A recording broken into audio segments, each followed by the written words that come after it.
Okay, so what are we looking at now? Well, this is the image processing system we've developed. We'll display an image of the Manaus, Brazil area.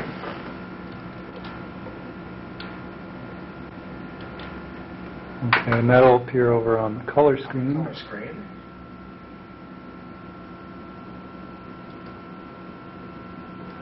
And that was band 6 in red. Landsat MSS consists of 4 bands, 2 visible bands and 2 infrared bands. I displayed band 6, one of the infrared bands, in the red color gun of the monitor.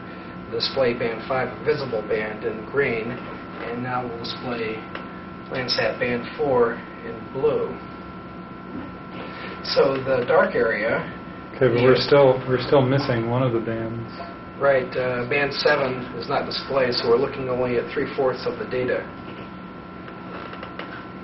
So this is a scene of the Manaus, Brazil area. Manaus is the white city.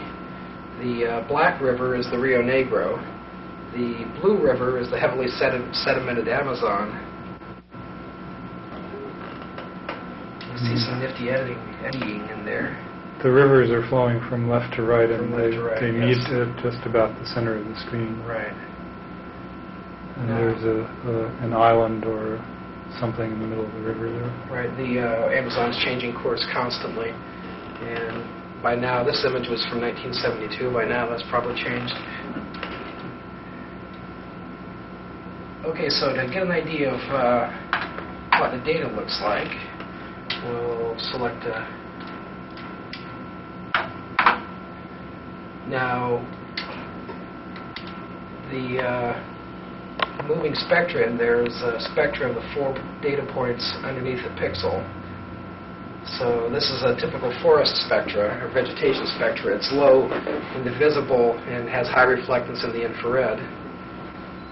So pretty much the shape of the spectra for all the forest is real similar. Now we'll come in and display a spectra of the dark river, which is real low spectrally, low as well as flat. Now we'll come into the heavily sedimented river and see the shape there. So as we move into the dark river from the heavily sedimented river, we can get a reasonable idea of how the spectra change. It doesn't give you a real good idea, and that's one of the things we're going to use the data viewer for, is to understand what is going on as we go from there to there. Okay, now the underlying problem is you want to go from the multispectral image data to understanding of ground truth, learn how to interpret the image data based on places where you know what the ground truth is. We'd like to be able to determine the mineralogy of an area, the vegetation, the type of vegetation, the health of the vegetation, the hydrology of an area, all from these satellite images. So we've developed a mixing model that models each spectra, each pixel in the image as a linear combination of various end members. Which represent pure substances? Which represent pure substances. The idea is that you have an 80-meter pixel for Landsat, and very few places will that whole entire 80 meters be one material. So if it's 2 different materials, then the spectra will linearly mix according to the percentages of the materials. So if we have a spectra that looks like the one that's in the black box, it's a linear combination of the dark river and the heavily sedimented river, and we want to find out what the combinations are, what the fractions of each component are. So we can use the data viewer to demonstrate that this mixing occurs and to help us understand and find end members.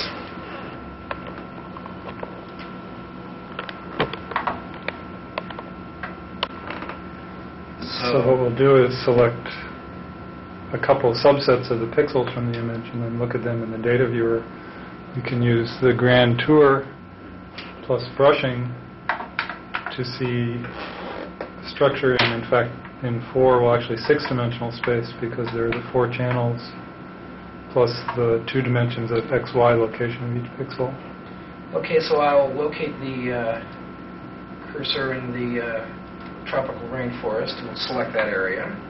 So that gives us a few pixels which are all forest.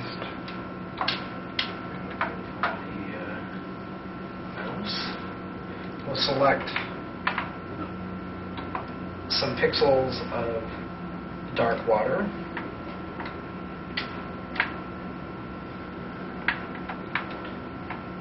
Select some pixels of the Varsity of the swampland. And here. Oops. And now we'll try to find a transect.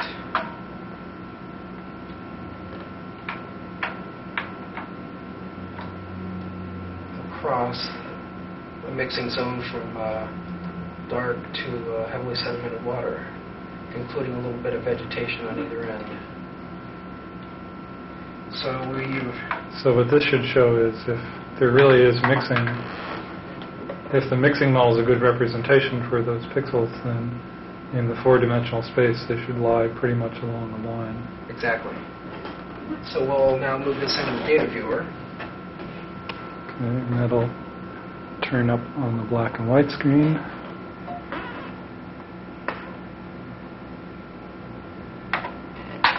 I'll select the data viewer. Select the latest data set.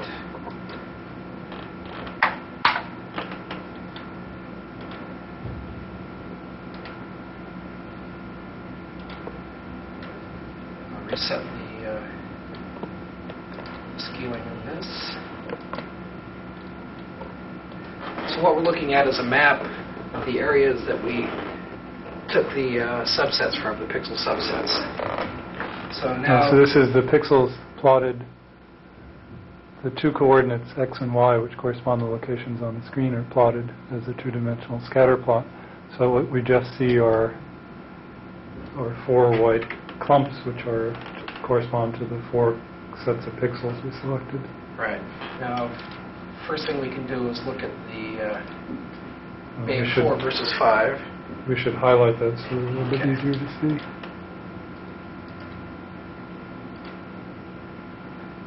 Okay, so this is just a scatter plot of 2 of the bands for the selected pixels. Right. And we can look at band 4 versus band 7. But of more interest is the Grand Tour, which I'll bring up.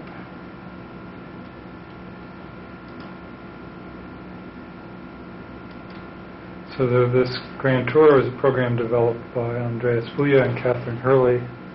What it does is takes a tour where it follows a path through all possible projections of, I think you've still got the X variable in there. Do I?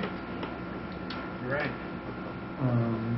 All possible projections of now the 4 dimensions, the 4 spectral bands onto the 2 dimensions of the screen. At least when you can see this in person, what it looks like is a 3-dimensional object cloud of points whose shape is slowly deforming over time. And by noticing things which are invariant about the deformations, you can pick out things which are true about the 4-dimensional structure.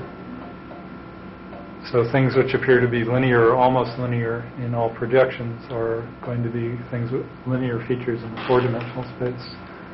Now at the right side of the screen now we see one of these linear features. Right along here.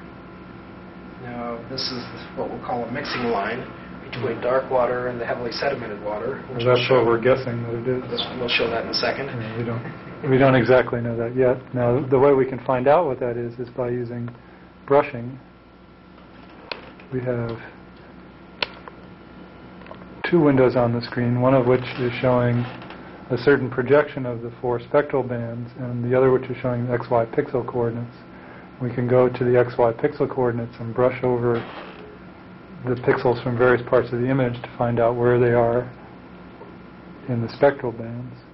So right now I've chosen the rainforest area that we selected earlier. Okay, and that shows up as part of this more or less rounded blob on the left side of the Grand Tour window. That will show a slightly different the Varsian swampland vegetation, which shows up in a different spot. Okay, it comes, yeah, another part of the blob. And we can show the dark water. Dark water is one end of the linear part. And now we will We can go brush on. across the transect. See what happens. The very top of the transect is vegetation, and the highlight occurs in the blob in the middle there. And as we move through here, we start getting dark water. As we move down, we move into the mixing zone between dark water and the heavily sedimented water. And now we're almost entirely in heavily sedimented water. And it occurs at the opposite end of that linear feature from the dark water.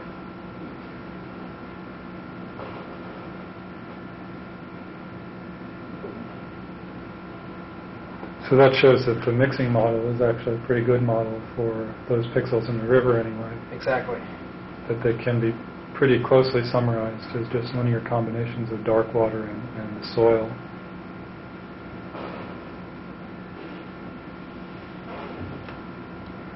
And then we can also brush in the reverse way. Okay, then let's zoom this up.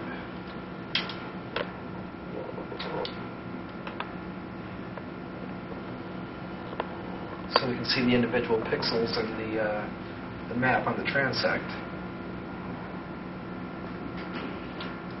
So what we're going to do is brush on the grand tour projection and find out which points in this projection of the four-dimensional spectral bands, where they lie in the pixel locations of the transept. Okay, we'll start with the dark water. As we move along the mixing line from dark to heavily sedimented, we notice that the map is moving also. So now we're down at the heavily sedimented water. Move back up.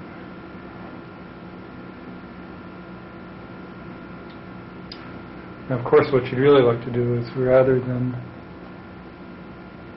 well, you'd like this all to be on the color screen, and then rather than having to select certain pixels to be highlighted, you'd like the pixels that you're brushing over in the Grand Tour window to be highlighted in the original image itself. I'd also like possibly to have that in color so that we could highlight this mixing line in shades of red, another mixing line possibly in shades of green. So if we come over here, fool around in the Vegetation Cloud, we can see that this vegetation up here is showing up at the top of the transect. As we move down through here, it shows up at the other end of the transect.